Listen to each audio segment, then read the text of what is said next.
Alô, alô, sejam todos muito bem-vindos. Saúde e Soluções, a partir de agora na tela da Band. Lembro que os programas estão todos no YouTube. Então você que está chegando agora, assistindo pela primeira vez, todas as edições anteriores, já mais de 20, estão disponíveis no youtube.com/TV Band Minas. Passa lá, porque sempre tem algo muito importante para o seu conhecimento, relacionado à saúde e às soluções para os problemas de saúde. Hoje eu recebo nesta edição a doutora Manuela Recoder. Vamos lá. Médica dermatologista, especialista em tricologia médica. Daqui a pouco você vai saber o que é. Fundadora do Instituto Marioto Recoder, fundadora do Fios Spa do Cabelo, docente fundadora do Instituto de Ensino Capilar, membro da Sociedade Internacional de Tricoscopia, membro da Sociedade Americana de Pesquisa em Cabelos. Vocês querem mais? Se eu ficar falando, vamos ficar aqui um bloco do programa só falando do currículo da doutora Manuela. Tudo bem, doutora? Bem-vinda. Tudo bem, Everton. Muito obrigada pelo convite. Doutora, mas uma jovem doutora com vasto currículo. Será que eu sou tão jovem assim? Ah, mas pelo menos é o que parece, é o que vale, bom, né? ótimo. É o que vale, porque eu, por exemplo, tenho maior cara de novinho, assim. Pronto, né? isso Só que o importa. cabelo grisalho aqui me faz parecer um pouco mais experiente. Doutora Manuela, eu falei aqui da jovem doutora Manuela com um vasto currículo, mas, acima de tudo, é uma dermatologista, Isso. né? Por que uma dermatologista... Onde você formou? Eu formei na Unifenas, aqui em Belo Horizonte. E aí depois eu fui fazer especialização, né? Especialização médica em dermatologia no Hospital da Baleia. E aí foi lá que eu fiz a minha especialização. E aí, não satisfeita só em especializar em dermatologia, eu subespecializei em tricologia, que é o ramo da medicina, né? O ramo da dermatologia que estuda as doenças do Mas cabelo. logo que você se formou, você já se interessou pela tricologia? Então, durante o meu processo de estudo da dermatologia, eu já fui me interessando muito mais pelas doenças do cabelo e do couro cabeludo do que pelas doenças de pele. Sim. E aí eu fui aprofundando mais, fui buscando cursos, fui buscando especializações dentro ainda da minha formação. Quando eu terminei a dermatologia, eu já estava decidida que eu queria trabalhar só com cabelo. Eu não queria atender as doenças de pele. Queria atender só as doenças do cabelo e do couro cabeludo. E aí, eu fui me especializar fora. Então, eu fiz especialização em Bolonha, fiz na Itália, fiz uma especialização também na Universidade de Você Miami. ficou quanto tempo em Bolonha? Em Bolonha, eu fiquei 3 meses. Em Miami Comeu muita também. coisa gostosa lá? Muita coisa gostosa. Voltei assim. Mas depois voltou pra rolando. lá, depois que ficou lá, voltou pra aproveitar? Não, eu ainda não voltei para Foi só no período de Bolonha. estudo mesmo. Exatamente. Então eu fui fazendo o que a gente chama dentro da medicina de fellow. Quando você vai acompanhar o serviço de um médico que já é especialista naquela E área. você acompanhou onde? Então eu acompanhei na Universidade de Bolonha, a doutora Antonella Tosti. Eu também acompanhei ela na Universidade de Miami. Sim. E acompanhei também a doutora Lídia Rudnicka, na Polônia, que foi uma médica que inventou um exame que a gente usa muito dentro da tricologia, que chama tricoscopia, que é um microscópio que a gente coloca no couro cabeludo. Então, eu já rodei o mundo aí para aprofundar e aprender mais tricologia. E por isso é uma jovem médica de tanto sucesso, né? Aliás, aqui no Saúde e Soluções, só grandes referências de suas áreas é que passam por aqui, por isso a doutora Manuela está aqui. Doutora Manuela, eu queria te fazer uma pergunta quando você disse de doenças relacionadas ao couro cabeludo, etc. Eu quero entrar nesse assunto daqui a pouco com você, mas só me explica uma coisa. O que é, de fato, a tricologia? Então, vamos lá. Tricologia é um ramo médico, né, uma especialidade, um sub-ramo da dermatologia que estuda as doenças do cabelo e do couro cabeludo. São muitas. São muitas. Muitas Não mesmo? tão extenso quanto na Tem dermatologia. doenças graves? Tem doenças graves, mas na verdade, o que acontece no cabelo? A perda de cabelo, ela pode ser permanente. Ela pode ser definitiva. Então, essas doenças que cursam com a perda definitiva, elas são classificadas como doenças mais graves. Aquelas que podem ser reversíveis, se a gente entrar com tratamento, elas são consideradas não tão graves. Mas a gente tem que lembrar de uma coisa: o couro cabeludo é pele. também. Sim. Então, as doenças que acometem a pele podem acometer o couro O câncer cabeludo. pode. O câncer pode acontecer Mas no couro cabeludo. pode iniciar no couro cabeludo? Com É certeza, mesmo? com certeza.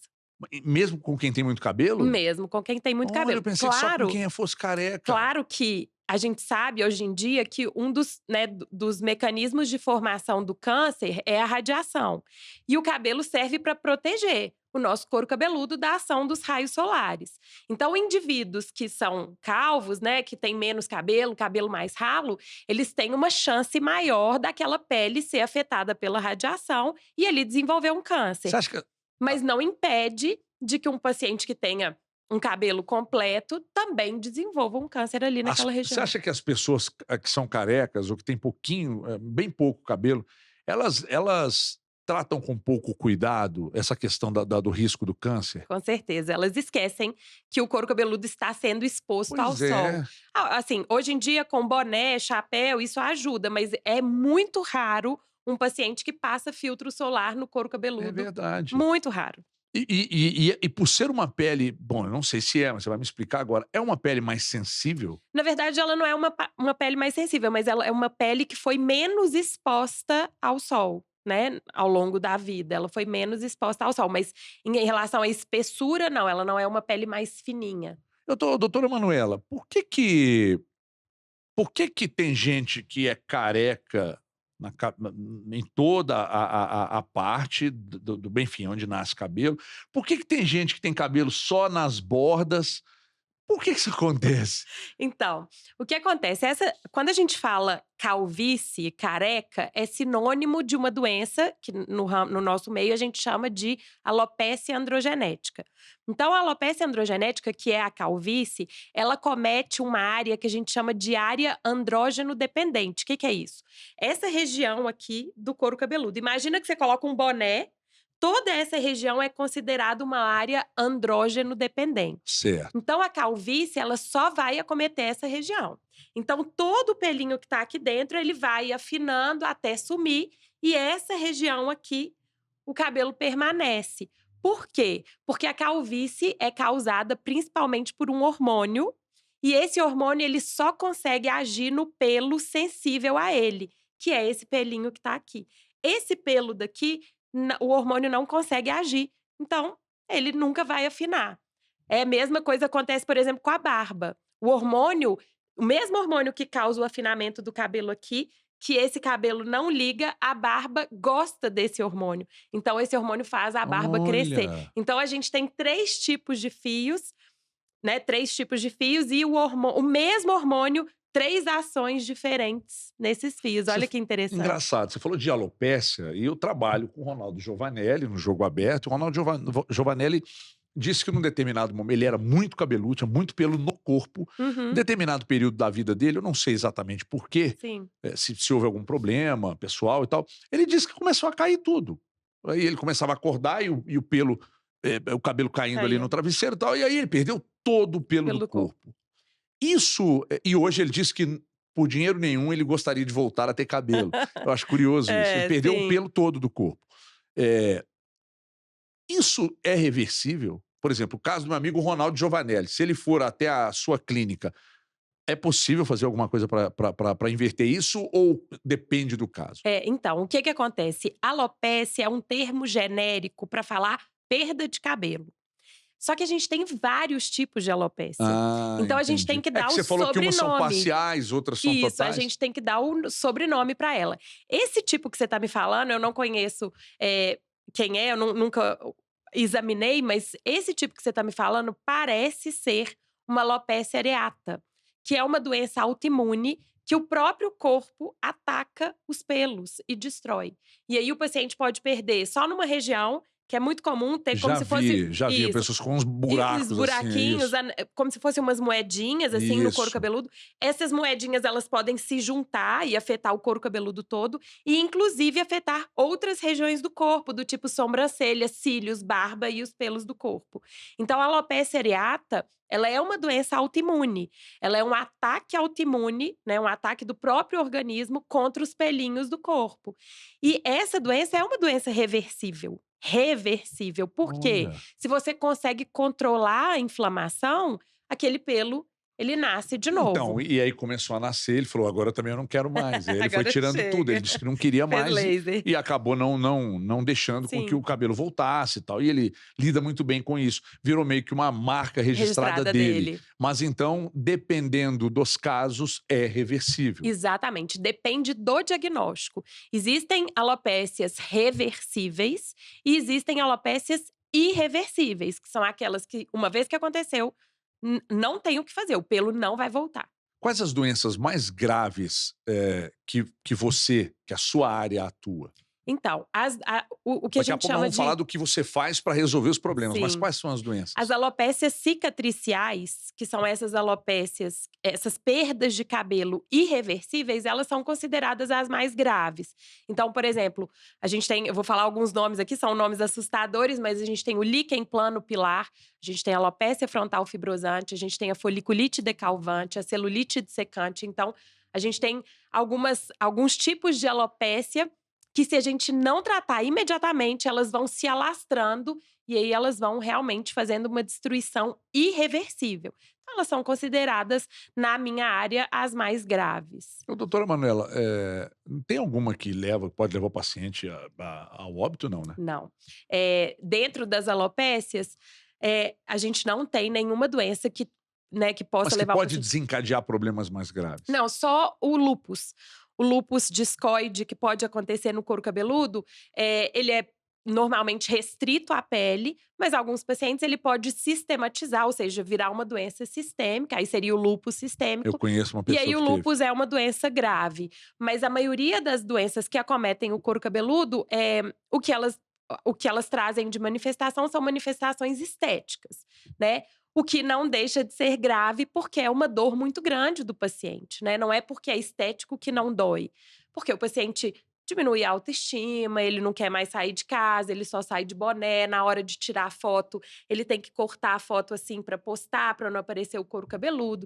Então, assim, são danos psicológicos que vão acontecendo, além do dano estético. Hoje, você, lá na sua clínica, você cuida de muitas mulheres com problemas e com pouco cabelo? Por exemplo, uma mulher que tem pouco cabelo, que está com algum problema, que tem alguma doença no couro cabeludo, quais as mais comuns que você trata com a tricologia? Então, você acredita que a calvície, ela pode ser tanto masculina quanto feminina? Nunca vi uma mulher calva.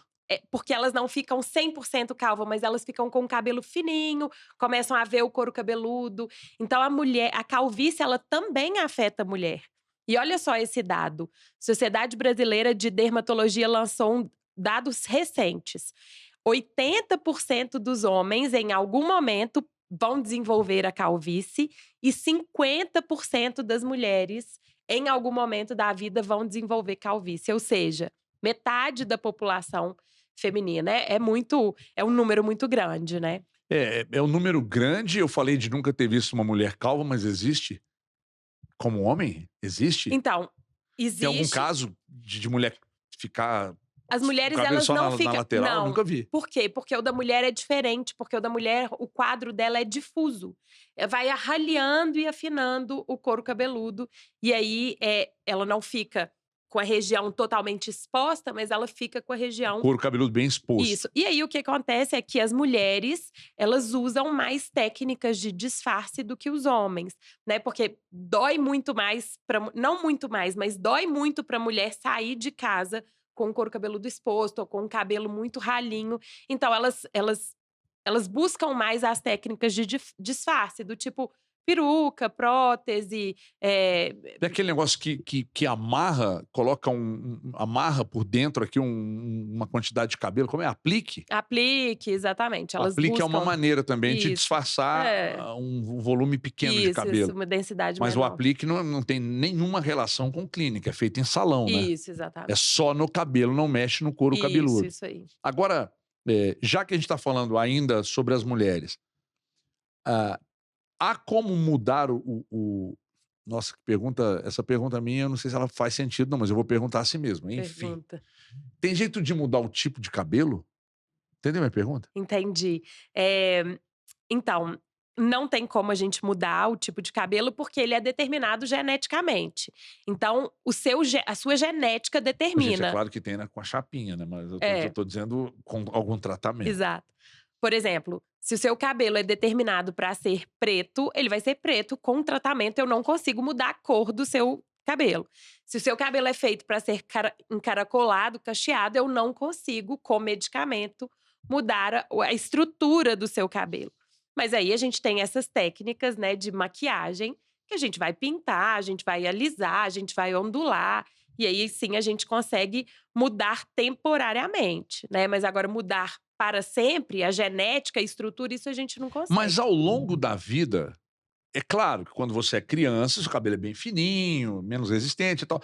O tempo vai passando e você vai notando algumas mudanças na textura do cabelo. Com certeza. É, por que que muda?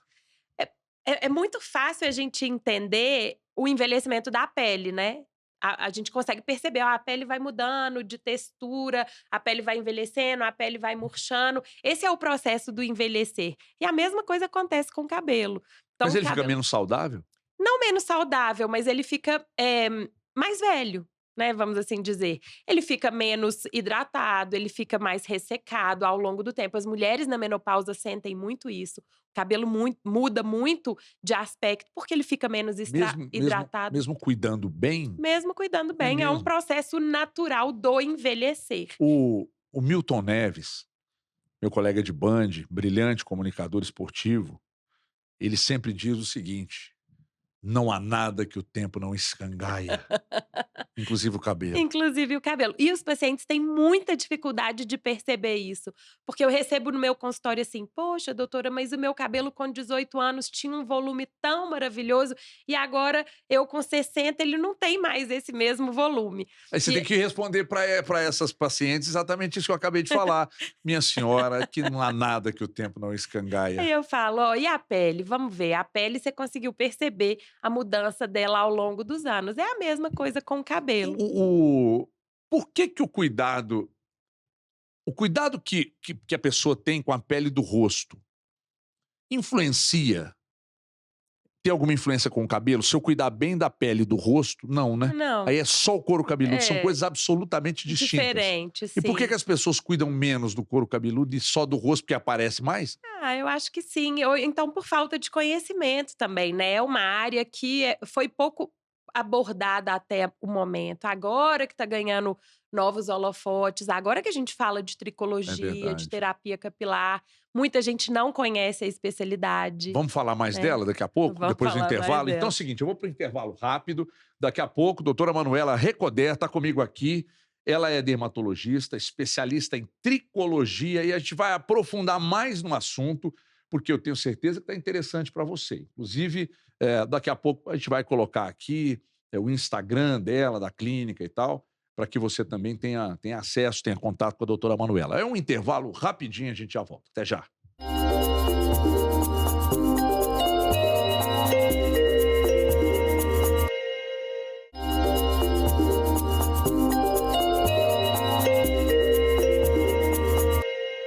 Muito bem, estamos de volta e depois do intervalo o papo segue aqui no Saúde e Soluções. Já informei, mas não custa repetir, para quem está chegando agora na tela da Band, para quem está assistindo pelo YouTube, doutora Manuela Recoder, médica dermatologista, especialista em tricologia médica. Então a gente vai aprofundar um pouco mais, porque eu perguntei sobre doenças, eu perguntei sobre os cuidados com o couro cabeludo, falamos de pessoas carecas completamente, outras que têm cabelo só nas bordas, de mulheres com pouco cabelo e tal. E fiz algumas perguntas aqui, uma delas, eu nunca vi mulher calva, mulher com pouco cabelo, e a doutora Manuela explicou e tal, e falou, bom, por que que as pessoas cuidam mais do rosto e menos do couro cabeludo? Usam um shampoo de qualidade, um condicionador, um cremezinho e tá tudo bem, mas no rosto passa um monte de produtos, né? E aí, doutora Manuela disse no bloco anterior, é porque, Everton, a tricologia, por exemplo, é uma coisa pouco difundida, agora que a gente está trabalhando muito em cima disso e tal. Então eu queria entrar mais no assunto. Por que que demorou tanto para as pessoas entenderem a importância, por exemplo, dos cuidados com o couro cabeludo, com o cabelo e as vantagens que a tricologia hoje oferece para esse povão que está vendo a gente? Então, na verdade, Everton, eu nem acho que isso é um problema do público, eu acho que isso foi um problema dos cientistas, né? Os holofotes foram mais voltados para as doenças de pele durante muito tempo. E aí, em um determinado ponto, foram se formando, né, alguns médicos, alguns cientistas, entusiastas desse assunto, né, entusiastas da tricologia. E aí, sim, ela foi ganhando espaço, a gente foi vendo que tinha muita importância, que os pacientes, a cada vez mais foram surgindo novos pacientes com aquelas mesmas queixas. Então eu acho que foi uma questão mesmo de para onde estava voltado os holofotes. Os holofotes estavam mais voltados, para as doenças de pele, e agora a gente está voltando mais os holofotes para as doenças do cabelo e do couro cabeludo. O eu te falei, eu perguntei sobre a questão do tempo e da demora para se falar, tratar tantas coisas, né, hoje a gente fala de tratamentos que andam paralelamente às especialidades. Então, eu já entrevistei aqui médicos que falam de gastroplastia endoscópica, né, que é uma bariátrica via endoscopia, Uhum. que, bom, não é reconhecida, mas é segura. É um tratamento seguro, é um tratamento eficaz, etc. e tal. A tricologia, eu acho que caminha nisso também, né? Você não tem um reconhecimento da.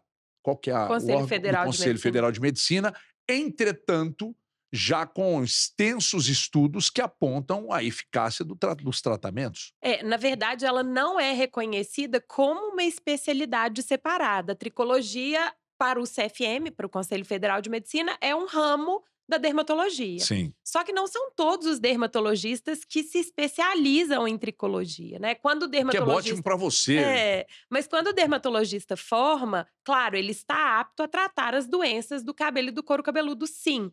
O problema é que a dermatologia é tão extensa que não dá para você se atualizar em tudo. Então a gente começa a nos subespecializar. Uns vão mais voltados para doença de pele, outros vão mais para a questão da estética, né, da botox, preenchimento, etc. E tem aqueles que gostam da tricologia, que vai estudar só doenças do cabelo e do couro cabeludo. As pessoas estão procurando mais Sim, com certeza. o Eu acho que tratamento. à medida que elas descobrem que existe uma especialidade e elas têm aquela dor, né? Então, por exemplo, meu cabelo tá caindo muito, ou eu sou calvo, ou eu tive alguma lesão no couro cabeludo, e elas descobrem que existe um médico específico para isso, elas procuram. O problema é que não é todo mundo que sabe que existe essa Mas especialidade. agora vão saber. Agora vão saber. Seguramente que E o vão. mais engraçado de tudo é que quando eu falo que eu sou tricologista e que eu faço tratamentos para todas as doenças do cabelo e do couro cabeludo, todo mundo me pergunta: "Ah, então você faz o implante?" Eu falo: "Não, eu não faço implante. O meu tratamento não é cirúrgico. O meu tratamento é clínico e tem resultados tão bons quanto os tratamentos cirúrgicos." Vou usar um outro colega meu de programa que me parece ter feito exatamente esse tipo de tratamento. Ele está em São Paulo e para ele funcionou muito bem. Ele não fez o implante, ele fez exatamente Tratamento o clínico. tratamento clínico Sim, e os resultados foram simples. Hoje ele é chamado de calopsita, de tanto que cabelo que tem nasceu. que nasceu. É simplesmente incrível o que aconteceu com ele. Sim. Qual a diferença do tratamento, bom, quem faz implante e o seu tratamento? O É, seu, bom, o seu não tem dor, né? Na verdade, tem uma dorzinha, porque eu preciso de fazer alguns procedimentos no couro cabeludo. Então, às vezes, eu tenho que fazer um microagulhamento, que são agulhinhas no Mas couro aquelas cabeludo. fininhas. Isso. Mesoterapia. Então, assim, não é um tratamento indolor, mas é um tratamento com uma dor suportável, né? E aí vai depender do diagnóstico do paciente. Se é uma alopecia androgenética, que é a calvície, a gente vai fazer um tipo de estímulo. Se é uma alopecia areata, por exemplo, que é aquela autoimune, a gente vai fazer um outro tipo de estímulo. Se é só uma queda capilar, que a gente chama de eflúvio telógeno, a gente vai fazer um outro estímulo. Então, o tratamento vai depender do diagnóstico, mas todos os meus pacientes eu não faço tratamento cirúrgico, eu faço tratamento clínico, que é aquele que não tem cirurgia. Tem procedimentos, laser, microagulhamento, mesoterapia, mas não tem cirurgia. São quantos tipos de tratamentos? Vai um tratamento para cada doença. Pois é, mas Quantas doenças tem? Quantos protocolos eu tenho na quantos clínica? protocolos, na verdade? Na verdade, na clínica eu tenho protocolos para todas as doenças. Existem doenças que hoje, por exemplo, eu não tenho ninguém em tratamento. Por exemplo, foliculite decalvante, eu dei alta para o meu último paciente, agora ele só acompanha, faz um acompanhamento. Mas a gente tem aí mais ou menos uns 15 protocolos, né, para os 15 tipos mais comuns de doenças que acometem o cabelo e o Mas couro qual o cabeludo. mais comum mesmo? Mais comum é a calvície. Alopecia androgenética, tanto masculina quanto feminina. Essa é a mais comum. E a eficácia? Eu gosto de perguntar aos médicos que aqui Sim. vêm sobre a eficácia, os números que apontam. Bom, X% dos meus pacientes saem completamente Sim. curados do problema. Então, dentro da medicina é muito difícil a gente falar de eficácia, né? Porque a gente conta com uma variável que é a individualidade biológica, é a resposta de cada paciente ao tratamento. E a gente tem alguns pilares importantes a serem levados em conta. Por exemplo, quanto mais velho o paciente é, quanto mais tempo a calvície dele andou, né, evoluiu, a chance dele é menor do que aquele paciente que tem 20 anos e que agora que a calvície começou. Então, a gente tem que levar em conta alguns parâmetros, alguns critérios para a gente conseguir falar um pouco sobre eficácia de tratamento. E eu gosto muito de falar isso porque eu acho muito importante, porque a minha área, né, a tricologia, ela é um terreno muito fértil para promessas milagrosas. Ah, tá aqui essa solução, você vai ficar cabeludo. Ah, tá aqui esse remedinho aqui, essa gominha que você vai mastigar e vai ficar cabeludo. Não é bem assim, né? A gente tem que levar vários critérios em consideração, o diagnóstico do paciente. Mas, de um modo geral, na minha clínica, eu tenho resultados muito positivos.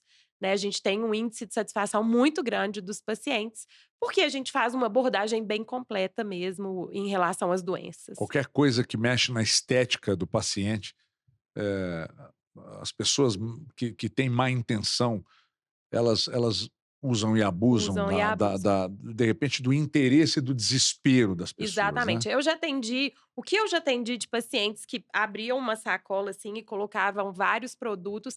Pacientes gastavam mais de R$ 10.000 em produtos, em promessas que viam na internet, viu aquilo, vizinha falou, e às vezes nem eram específicas para o caso dela, né, para o diagnóstico que ela tinha. Então, assim, o meu ramo é um ramo muito fértil para promessas milagrosas, então eu gosto de explicar muito bem para o paciente, para ele entender aonde ele está entrando, o terreno que ele está pisando, e ele não cair nessas promessas falsas, né. Doutora Manuela, o doutor Roberto Fonseca, oncologista, esteve por aqui há algum tempo e, num trecho do nosso papo, ele me dizia sobre os desperdícios nos tratamentos. Então ele disse: Everton, tem profissional, tem médico que disponibiliza um tratamento para o paciente que não faz o menor sentido. E aí o paciente fica meses ou até anos fazendo um tratamento que não altera em absolutamente nada Nada. o quadro. Mas ele faz porque o laboratório, sabe, o medicamento, dá uma bola, o laboratório força a barra, e aí. Ou seja, aí eu perguntei para o doutor Roberto: doutor Roberto, seria interessante, então, ouvir um Opinião. segundo especialista, uma segunda opinião? Eu disse: não, a terceira, a quarta, a quinta, sabe? Porque exatamente para evitar isso que você está dizendo. Isso Porque as mesmo. pessoas entram. Hoje você tem, na verdade, uma enxurrada de comerciais prometendo um monte de coisas que não Uhum. fazem o menor sentido, né, Exato. doutora? Agora, você que está assistindo a gente, é importante que você entenda que a doutora Manuela, você está tratando com uma médica especialista. Não é uma pessoa que se aventura num determinado segmento e vai trabalhar com a sua saúde, que não é coisa que se brinca. Então, é uma médica, tem um instituto que vai cuidar de você. São vários exames para chegar a um denominador comum de qual tratamento a gente vai indicar, não é isso, De doutor? qual diagnóstico o paciente tem, porque isso é uma premissa muito importante. Os pacientes falam assim: meu cabelo está caindo muito, eu estou com queda de cabelo. O que que eu posso tomar? O que que eu uso? Queda de cabelo é um sintoma, é igual febre. Quando você está com febre, o que que você faz? Você busca a causa da febre. Ah, eu tô com febre e dor a urinar. Ah, então é uma infecção de vias urinárias. Ah, eu tô com febre, tosse e falta de ar. Ah, então uma pneumonia. E você vai tratar a pneumonia, né? Você vai tratar a infecção. Queda de cabelo é a mesma coisa. Meu cabelo tá caindo muito, tá fora do normal. O que que eu vou tomar? Você vai tomar o que for tratar a doença que está causando a queda de Mas e cabelo. quando o paciente chega para a doutora Manuela e a doutora Manuela detecta que o problema desse paciente é a ansiedade, está perdendo o cabelo porque é muito ansioso, aí você indica para alguém? Existe sim uma doença que chama eflúvio telógeno, que é quando o paciente começa a cair muito cabelo, ele vê cabelo na mão, na roupa, no banho. É normal perder cabelo um pouquinho todo dia, mas não é normal que esse número fuja muito do padrão, né, de normalidade, do basal daquele paciente. E aí, quando a gente está à frente a um quadro desse, normalmente se chama eflúvio telógeno, que pode ser causado, sim. O gatilho do eflúvio telógeno pode ser o estresse, né? Não o estresse que a gente vive no dia a dia, mas estresse maiores pontuais, assim, por exemplo, uma perda, uma ruptura, o paciente foi à falência. Então, esses estresses maiores podem ser gatilhos para essa doença que chama eflúvio telógeno. E aí, óbvio, a gente tem que tratar o paciente como um todo, né? Não adianta eu só estimular o cabelo se ele continua nesse ciclo vicioso do estresse. Então, eu trabalho muito junto com a terapia, né? É Psicoterapia, isso que eu ia te perguntar. psiquiatria. Então, o seu tratamento engloba isso Sim, também, a claro. gente faz. O cabelo, querendo ou não, a gente vai no multidisciplinar, né? Tem pacientes que vão precisar de serem encaminhados para nutricionista, por exemplo, né? Tem Ah, foi deficiências. ótimo você tocar nesse assunto. Tem deficiências, então, às vezes o paciente tem uma deficiência de vitaminas, deficiência de vitamina D, ferritina, ele precisa recompor a estrutura dele corporal para não refletir no cabelo. Então eu trabalho, em conjunto com a nutrição. Existem pacientes, por exemplo, que me procuram porque elas tiveram um corte químico, o cabelo simplesmente se rompeu por tanta química que elas fizeram. Então eu trabalho com uma especialidade que se chama terapia capilar, que são terapeutas capilares, que também quase ninguém conhece, mas que são profissionais, que atuam recuperando a estrutura da fibra, a saúde do couro cabeludo, nos ajudam em algumas doenças também. Doutora Manuela, por que o bariátrico tem tanta queda de cabelo? Você trata Isso. bariátrico? Sim, eu tenho muitos pacientes pós cirurgia Eu tô perguntando bariátrica. porque eu sou bariátrico.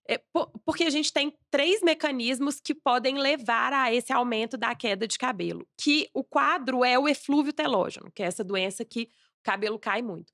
O que pode ser gatilho para eflúvio telógeno? Perda de peso rápida, com a cirurgia ou não. Seu corpo entende assim: "Tá faltando, então, ó, não tá chegando, eu acho que eu tô passando por uma guerra, então eu vou estocar". E aí eu vou estocar e eu não vou mandar os nutrientes para os tecidos que são pouco importantes, eu vou poupar para os tecidos mais importantes. E aí o cabelo é o primeiro que o organismo considera que não é importante. Então, ele vai mandar menos nutrientes para o cabelo. Então, a perda de peso pode ser um gatilho para a queda de cabelo. Outra coisa, a deficiência nutricional, né? Você tem uma absorção, você diminui a sua área de absorção, você vai se alimentar menos. E aí, aqui tem pacientes que fazem um super controle, vão no médico, tomam um suplemento e tal. Tem pacientes que esquecem e falam: "Não, eu vou comer aqui um pouquinho que der", e às vezes comem doce, não comem o que precisam. Então, a deficiência nutricional pode levar à queda de cabelo também. E a outra questão que pode levar à queda de cabelo também é, muitas vezes, o estresse pós-cirúrgico, né? O paciente, ele fica. Tem pacientes, a cirurgia bariátrica, você sabe, você precisa de um acompanhamento Sim, sim. psicológico, né, porque Multidisciplinar. exatamente, porque o paciente ele deprime, alguns pacientes podem deprimir, porque tinham muito prazer na comida e agora eles não conseguem comer Isso. mais. Então, esses são os 3 mecanismos que podem levar ao aumento, da queda pós-cirurgia bariátrica. Mas também há um tratamento que vai ajudar, que Sim, vai claro, a gente recuperar e vai tal, que exatamente. é uma preocupação, Muito. E né. eu recebo muitos pacientes também, antes da cirurgia, falando: "Manu, eu quero fazer uma coisa para o meu cabelo não cair, eu vou fazer a cirurgia, tá programada para tal dia". Eh, um preventivo, vamos assim E tem dizer. jeito de fazer um preventivo, Então, doutora? eu costumo falar com os pacientes que sim, a gente trata, prepara o organismo e se mesmo assim ela passar pela queda de cabelo, a gente vai contornar. Mas é muito melhor você ir para uma cirurgia com seu organismo funcionando 100% bem, do que você não olhar e ir para a cirurgia de qualquer jeito. Porque é absolutamente natural, gente. Eu sou bariátrico, eu sei como é que as coisas funcionam. Num determinado período pós-bariátrica, você perde mesmo, vai pentear cabelo, acorda pela manhã no travesseiro, você vê muito pelo por ali e tal. E isso acontece com homens e mulheres. Uhum. Então, tá aqui a doutora Manuela dizendo: antes da cirurgia, já pode começar a fazer um tratamento para que, de repente, essa perda não seja tão considerável, não Perfeito. seja tão grande. Isso. Então, é mais uma coisa que a gente está aprendendo juntos aqui, porque eu não sabia. E muita gente. Eu conheço várias pessoas que fizeram a cirurgia bariátrica. Em alguns casos, não é o meu caso, não é o caso da minha família. Tem mais gente na família que fez, mas eu conheço gente que perdeu muito cabelo depois da Sim. bariátrica. E umas pessoas cuidaram, procuraram um tratamento, outras largaram e falaram: Largaram. bom, eu vou ficar com o cabelo ralinho, mas então estamos todos sabendo agora, entendendo juntos aqui, que há tratamento preventivo e há um tratamento pós-bariátrico também para cuidar do seu cabelo. Então, se fez bariátrica, doutora Manuela cuida de você também. Doutora, a gente está caminhando para mais um intervalo aqui. Vou te fazer uma pergunta agora e você me responde na sequência. O paciente com câncer, dependendo do tratamento, o cabelo cai. Durante o tratamento, eh, durante as sessões de quimioterapia, necessariamente a pessoa precisa, o cabelo vai cair, não tem o que fazer, ou há alguma coisa a ser feita? Ou, depois do tratamento quimioterápico, tem como fazer algo que acelere a volta desse cabelo? Mas a gente vai falar disso daqui a pouco na volta do intervalo. Convido você que chegou agora a assistir o bloco anterior. Está chegando agora e perdeu esse segundo também? Os programas estão todos disponíveis no youtube.com/TV Band Minas. E os trechos desse papo com a doutora Manuela Recoder também estarão seguramente no nosso Instagram da TV Band Minas e no Instagram dela, da clínica também, que seguramente os trechos estarão por lá. A gente vai aprender muita coisa junto. Então, na volta, eu quero saber dessa questão, mas saber de outras questões. Vamos falar aqui. Tem plano que cobra, é tudo particular, paga de forma facilitada, a pessoa que tem menos poder aquisitivo também tem acesso e tal. Vamos falar disso na volta aqui no Saúde Soluções. É lá e cá, rapidinho, até já.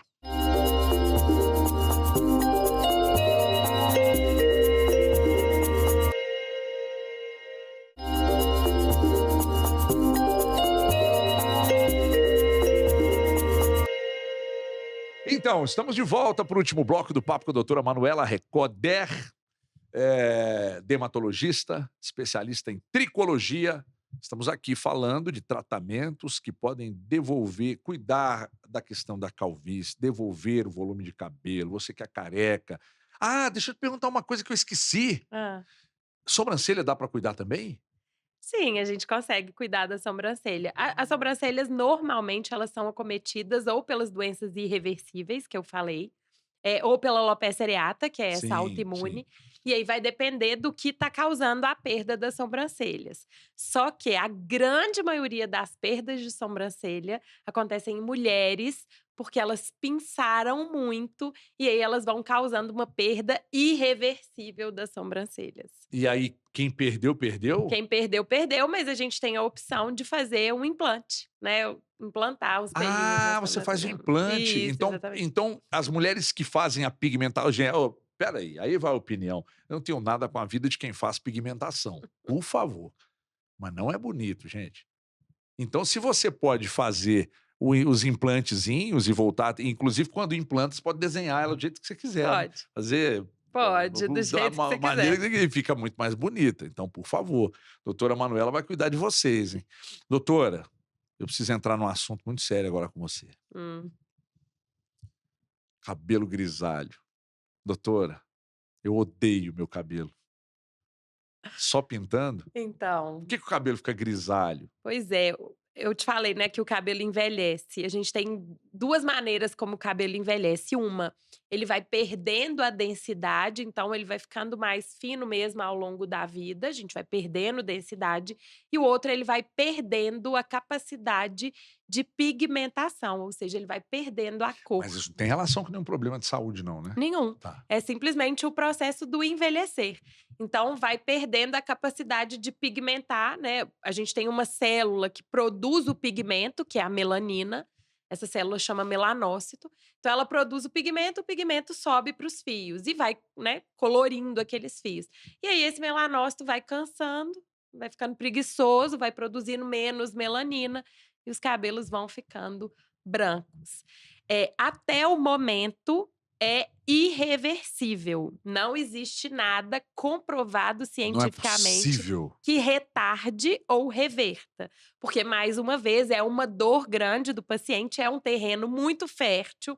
Eu recebo no meu WhatsApp, no meu Instagram, pelo menos um produto milagroso por dia de paciente. Doutor, e esse? Esse daqui resolve cabelo branco? Esse daqui melhora? Esse daqui E reverte? não existe nada. Até o momento, não. Infelizmente. Até o Nossa. momento, o que a gente pode fazer são as técnicas de disfarce, que é cobrir os cabelos com tinta. Aí aqui a gente tem uma variedade, né? Tinta permanente, essas tintas temporárias, Mas enfim. não é um negócio assim. Todo mundo. A pessoa que entende minimamente sabe que tem uma tinta por ali, né? Ou não? Ou tem algum trabalho muito bem feito que Eu disfarça acho que bem? tem uns bem feitos, por exemplo, não sei se você lembra, desse produto especificamente, hoje em dia a gente já tem a evolução dele, mas são produtos que a gente vai lavando o couro cabeludo, eu tô falando pra homem, tá? Vai lavando os cabelos como se fosse um shampoo e eles vão pigmentando os Sim, fios sim, já de vi, já vi. depósito. Antigamente tinha um muito famoso que era o Grecinho, a gente Grecinho ainda 2, dá um tem isso. cheiro horrível. Exatamente. Então esses, eles vão disfarçando. Agora, realmente, se você amanhã resolver pintar todos os seus cabelos, eu acho que vai ficar bem, perceptível, né. Pra quem Não. te conhece, pra quem já te Ah, não, conhecia. agora já esculhambou, agora É. já não tem mais o que fazer. E Se você agora, quiser disfarçar o bem. problema é que a barba vai começando a seguir o mesmo caminho. Por que que a barba não segue por que que a barba não segue o volume de pelos brancos da cabeça? Segue também. Não, mas eu Vai. tenho mais, Tem mais, né. mais pelo preto na barba do que na Às cabeça. vezes é uma questão de diferença, porque eu tenho pacientes que a barba vem primeiro e depois o cabelo. Mas tem algum estudo tentando descobrir algo? Sim, sim, os holofotes estão muito voltados para isso também, né. A gente chama isso de canice, que é o embranquecer dos cabelos. Então a gente tem muitos estudos legais já entendendo o mecanismo de formação.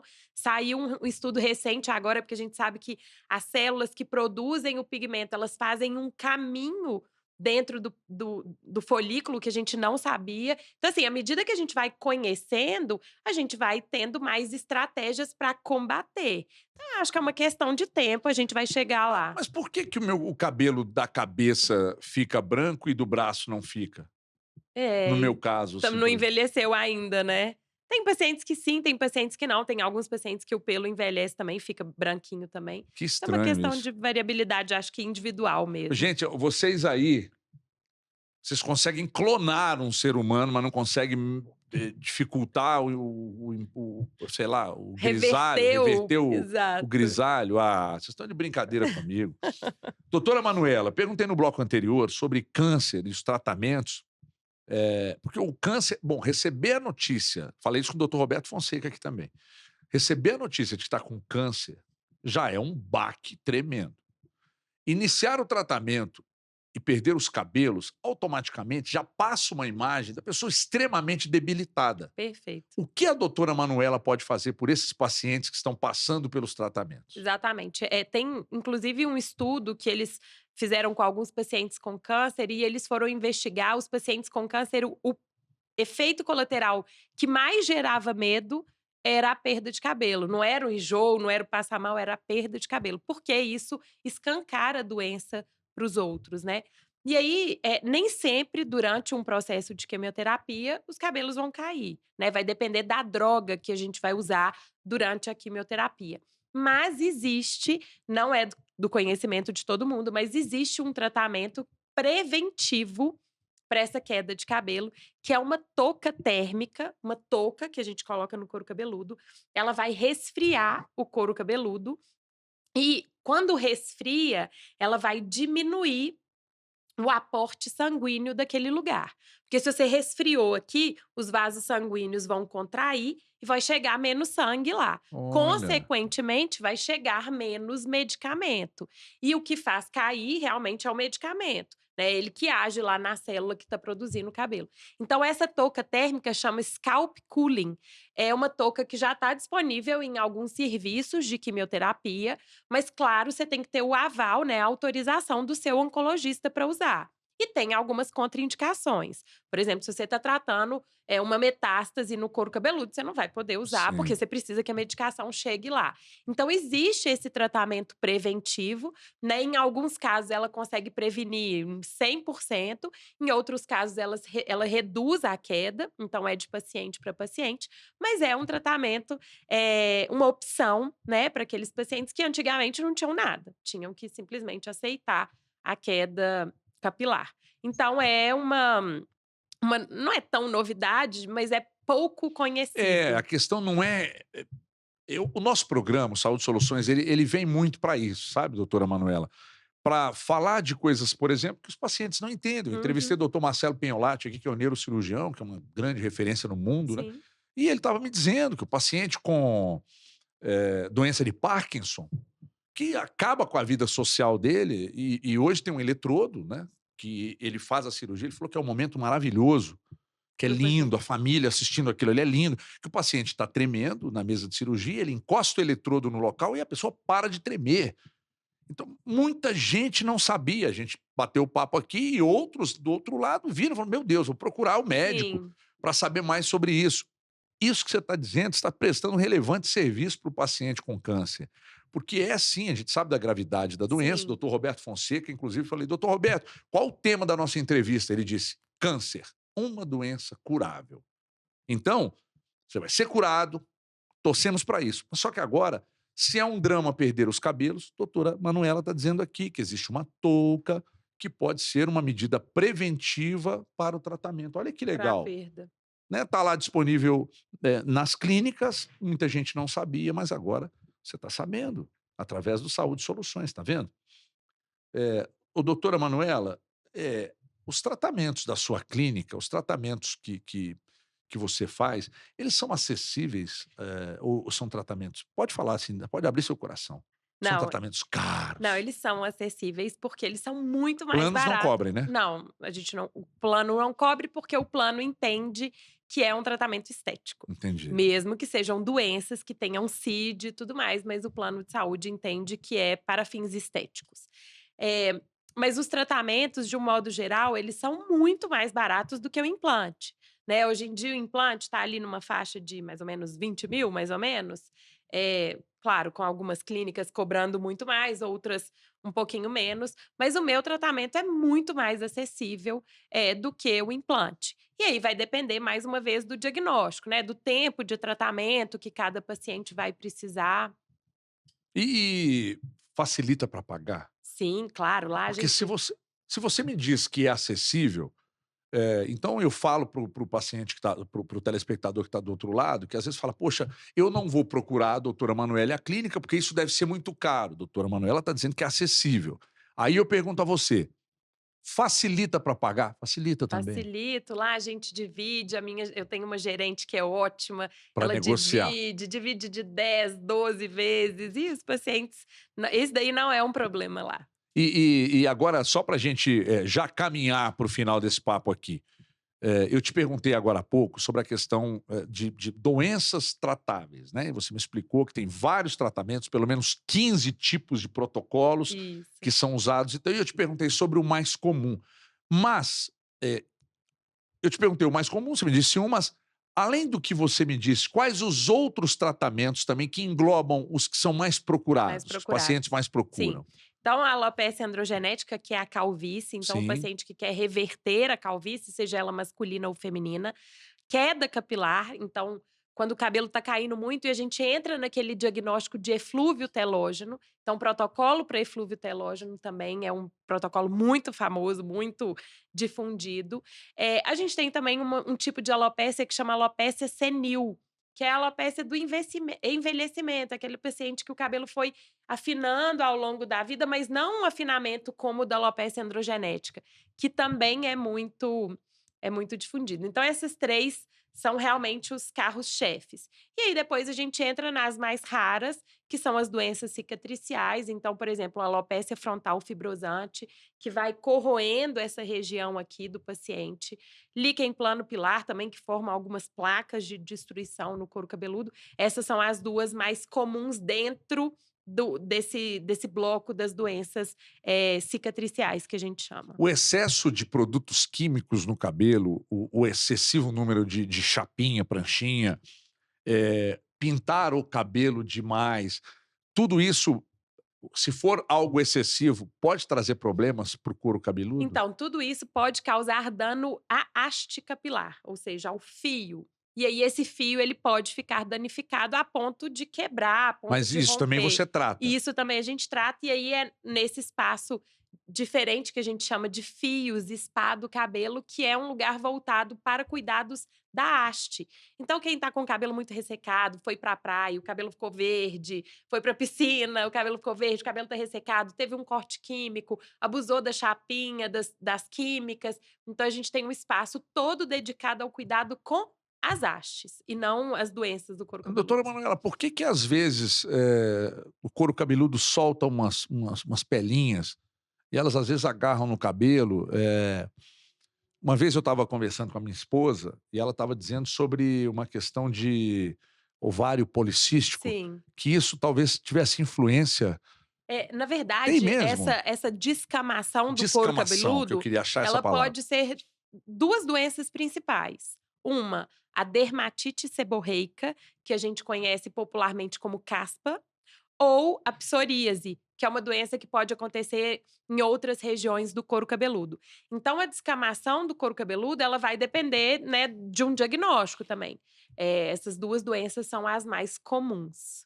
Lavar o cabelo todo dia ou não lavar o cabelo todo dia? Depende do seu fio. Por exemplo, você que tem um fio curtinho, um fio resistente, tranquilamente você pode lavar o seu cabelo todos os dias. Agora eu, por exemplo, que tenho um fio longo, que ele vai demorar a secar, que é um fio mais frágil, se eu lavar o meu cabelo todos os dias, ele pode sentir um pouco por causa do uso do shampoo, né? O shampoo, ele é um detergente. As pessoas que têm o cabelo crespo, essas não toleram lavar o cabelo todo dia, porque o fio vai ficar muito frágil. Agora, se a gente estiver falando só de couro cabeludo, não tem problema, é igual pele, pode lavar sem problema. A E, questão é o fio. e na hora de lavar, ponta dos dedos e não a unha, né? Isso mesmo, pontinha dos dedos, uma massagem leve, espalha bem o shampoo, faz a espuminha e depois E se enxágua. lavar com sabonete? Não, pra quê? Porque às vezes não tem shampoo, ué. A gente tem um pH diferente, né? Pele, couro cabeludo. E o sabonete ele é feito para aquele pH da pele. O shampoo é feito para o pH do couro cabeludo. Tem Então, alimento que deixa o cabelo melhor? não, Que tem influência? não. Não tem? Alimento não. Uma boa alimentação, óbvio, né? Se você é uma pessoa saudável, com uma alimentação balanceada, você vai ter um reflexo, claro, na saúde capilar. Agora, falar assim, esse alimento específico vai melhorar o seu E nem cabelo. que piora também. Não. Não tem nenhuma relação. Não. Nem que melhora e nem que Até piora. o momento, não. Não tem nenhum Não estudo. descobrimos Não tem isso. Não. nenhum tipo de estudo. Não. Uma outra coisa que desde o início eu tô querendo te perguntar. As mulheres de pele preta, da raça negra, elas estão aceitando, valorizando mais o cabelo hoje? Que eu acho lindo, Graças a lindo, lindo. Deus, porque na minha opinião, não existe nada mais bonito Eu do também que acho o lindo. cabelo cacheado, ondulado, É. bem cuidado, né, assim, dá muito trabalho, tá, é muito mais difícil você ter um cabelo, cacheado, ondulado, bem cuidado, do que um cabelo liso, porque o cabelo liso você lava, seca e ele tá pronto. Agora um cabelo cacheado ele exige todo um cuidado, né, principalmente no dia seguinte, você lavou, ele ficou lindo, você conseguiu lá definir os cachos, no dia seguinte você dormiu, na hora do atrito, o cabelo acorda assim, então você Isso. tem que redefinir. Então dá um trabalho. Mas sim, elas estão se aceitando mais, a gente tem agora uma cultura aí nova de produtos muito voltados para os cachos. Para deixar cacheado. Durante um Exatamente. longo tempo era o contrário, né? Eram produtos para deixar o cabelo cacheado liso. Hoje é o Exatamente. contrário. Hoje uma a gente gama já tem enorme. empresas que pesquisam especificamente isso. Tem uma brasileira, inclusive, que foi para fora e desenvolveu uma linha de produtos inteira só para cachos. E tem muita coisa vindo aí, por exemplo, na clínica eu tenho um livrinho que é uma mãe mostrando a importância para a filhinha, né, de gostar do cabelo, de se aceitar. Porque isso é uma coisa que passa, né, de mãe para filha. Então, aquela mãe que não aceita o cabelo dela anelado, que alisa, e a filhinha que tem o cabelo cacheado, ela olha para a mãe e fala assim: ah, então Exemplo não é é bonito o meu cabelo cacheado, eu vou alisar também.